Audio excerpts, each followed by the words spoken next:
ये ऐसी क्या बीमारी है जिसको हर आदमी ये कह रहा है कि इग्नोर करो और पेशेंट इतना परेशान है कि वो इग्नोर नहीं कर पा रहा है। मेरे पास काफ़ी कॉलेज गोइंग पेशेंट आते हैं कि जी हम पढ़ाई पे ही फोकस नहीं कर पा रहे, काफ़ियों ने कॉलेज जाना ही बंद कर दिया। चारों तरफ ये काले काले मच्छर से बादल से घूमते हुए दिखाई देते हैं। सुनने में ये आम डॉक्टर को एक बड़ी अजीब सी चीज़ लगेगी कि फ्लोटर इतने क्यों प्रॉब्लम कर रहे हैं, जो कि एक बीमारी है ही नहीं मेडिकल उसमें। अब जो पेशेंट ज़्यादातर परेशान रहते हैं, जो मेरे पास आते हैं, जो मोटी मोटी फाइलें लेके आते हैं कि डॉक्टर साहब हमने 10-20 डॉक्टरों को दिखा लिया, कुछ नहीं हो रहा है, मैं ये सारे मल्टीविटामिन, आई ड्रॉप और ये पाइनएप्पल वगैरह सब ट्राई कर चुका हूँ, मुझे किसी चीज़ से कोई रिलीफ नहीं मिल रहा, आप तो मेरा फ्लोटर का ऑपरेशन कर दो।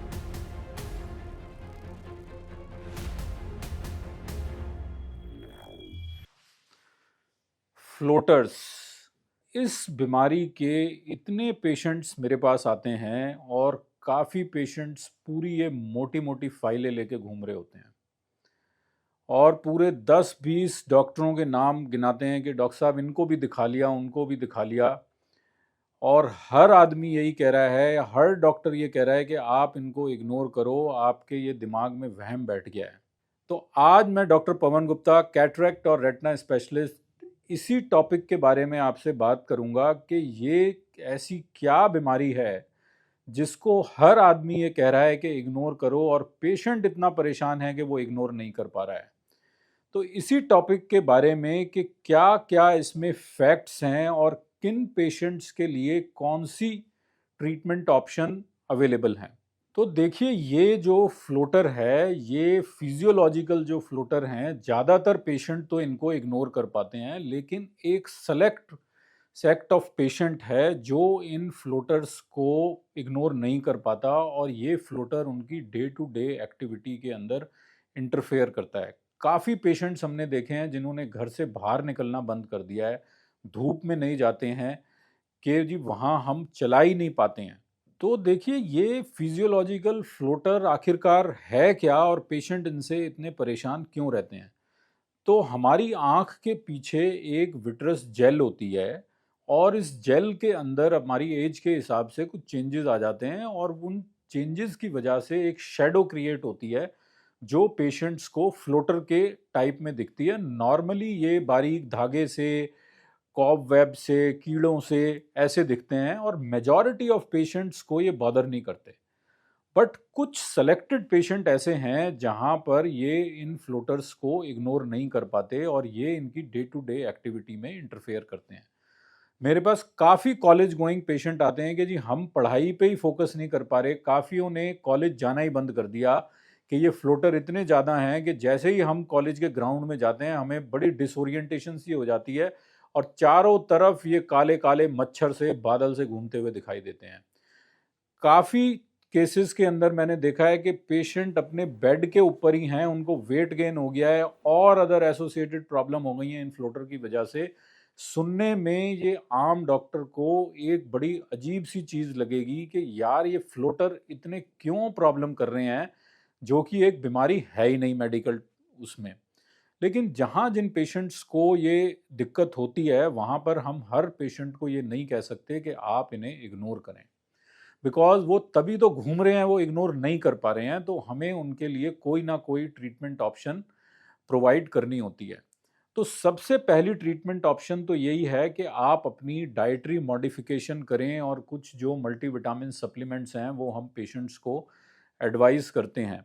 बट ये जो थेरेपी है ये ज़्यादातर केसेस के अंदर काम नहीं करती, और अगर काम करती भी है तो इसकी जो ड्यूरेशन है वो काफ़ी बड़ी है, 6 से 8 महीने पेशेंट्स को लग जाते हैं अपने फ्लोटर्स को इग्नोर करने में। सेकंड, जहां पर ये फ्लोटर का साइज थोड़ा सा बड़ा होता है, वहां पर एक ऑप्शन होती है विट्रियोलाइसिस, लेजर विट्रियोलाइसिस। लेकिन इस थेरेपी के अंदर मेन लिमिटेशन ये है कि ये फ्लोटर पेशेंट को भी दिखना चाहिए और डॉक्टर को भी दिखना चाहिए, क्योंकि जो ज़्यादातर फिजियोलॉजिकल फ्लोटर हैं वो डॉक्टर को नहीं दिखते, वो सिर्फ पेशेंट को बॉदर कर रहे होते हैं। तो विट्रियोलाइसिस जो है वो वहीं पे एप्लीकेबल होती है जहां पर फिजिशियन को या डॉक्टर को भी वो फ्लोटर दिख रहा हो और हम एक लेज़र की मदद से उस फ्लोटर को डिसइंटीग्रेट कर सकें। लेकिन इस थेरेपी की जो लिमिटेशन है वो ये कि हम एक लिमिट से ज़्यादा आपकी आँख के अंदर लेज़र नहीं लगा सकते, और अगर फ्लोटर का साइज़ एक लिमिट से ज़्यादा बड़ा है तो भी ये थेरेपी वहाँ पर काम नहीं करती। सेकंड, ये थेरेपी आपके फ्लोटर को ख़त्म नहीं करती, उसके साइज़ को रिड्यूस करके डिसइंटीग्रेट छोटे-छोटे पार्टिकल्स में कर देती है, एंड फिर हम ये एज्यूम करके चलते हैं कि वो पार्टिकल ओवर टाइम पीरियड अपने आप एब्जॉर्ब हो जाएंगे और पेशेंट के फ्लोटर की जो प्रॉब्लम है वो चली जाएगी। अब जो पेशेंट ज़्यादातर परेशान रहते हैं, जो मेरे पास आते हैं, जो मोटी-मोटी फाइलें लेके आते हैं कि डॉक्टर साहब हमने 10-20 डॉक्टरों को दिखा लिया, कुछ नहीं हो रहा है। मैं ये सारे मल्टीविटामिन, आई ड्रॉप और ये पाइनएप्पल वगैरह सब ट्राई कर चुका हूँ, मुझे किसी चीज़ से कोई रिलीफ नहीं मिल रहा। आप तो मेरा फ्लोटर का ऑपरेशन कर दो। अब देखिए, ये यहाँ पर बड़ी ट्रिकी हो जाती है situation, because her patient floater की सर्जरी के लिए फिट नहीं है। उसकी पहले एक पूरी प्री ऑपरेटिव इवैल्यूएशन होती है कि किन-किन केसेस के अंदर ये जो सर्जरी है, ये पेशेंट को बेनिफिट करेगी। तो जहाँ पर भी ये फ्लोटर की सर्जरी हम पेशेंट्स को एडवाइस करते हैं, उनके लिए एक सेलेक्ट जो ग्रुप ऑफ इन्वेस्टिगेशन है, जिसमें mainly visual field, OCT, in certain cases हम अल्ट्रासाउंड भी करके देखते हैं, और एक एम्सल ग्रिड का टेस्ट है वो हम करके देखते हैं, जिससे हम ये पता लगा सकें कि ये फ्लोटर पेशेंट के कौन से विजुअल एक्सिस में आ रहा है और ये पेशेंट को कितना बॉदर कर रहा है। सेकंड, कि कोई एसोसिएटेड बीमारी तो नहीं है कि पेशेंट उसको बता नहीं पा रहा ठीक से, वो फ्लोटर फ्लोटर कर रहा है लेकिन पेशेंट को कोई और एसोसिएटेड बीमारी चल रही है। तो ये जो एसोसिएटेड इन्वेस्टिगेशन है, ये हर पेशेंट के लिए बहुत ज़रूरी है। अब अगर पेशेंट का हम ये डिसीजन लेते हैं कि भई अब इनको और कोई ऑप्शन नहीं है, पेशेंट सिर्फ एक सर्जरी के लिए ही फिट है और उसी से उसकी ये रिलीफ होगी, तो जो पेशेंट इन इन्वेस्टिगेशन के बाद हमें ये लगता है कि भई इनको अब हम फ्लोटर ओनली विट्रेक्टमी या एफओवी के लिए ये सूटेबल हैं, जिसको हम सिंपल वर्ड्स में विट्रेक्टमी या फ्लोटर ओनली विट्रेक्टमी कहते हैं, इसमें एग्जैक्टली हम करते क्या हैं? तो इसमें जो आपकी आँख का पीछे का विट्रस जेल है, वो हम रिमूव कर देते हैं।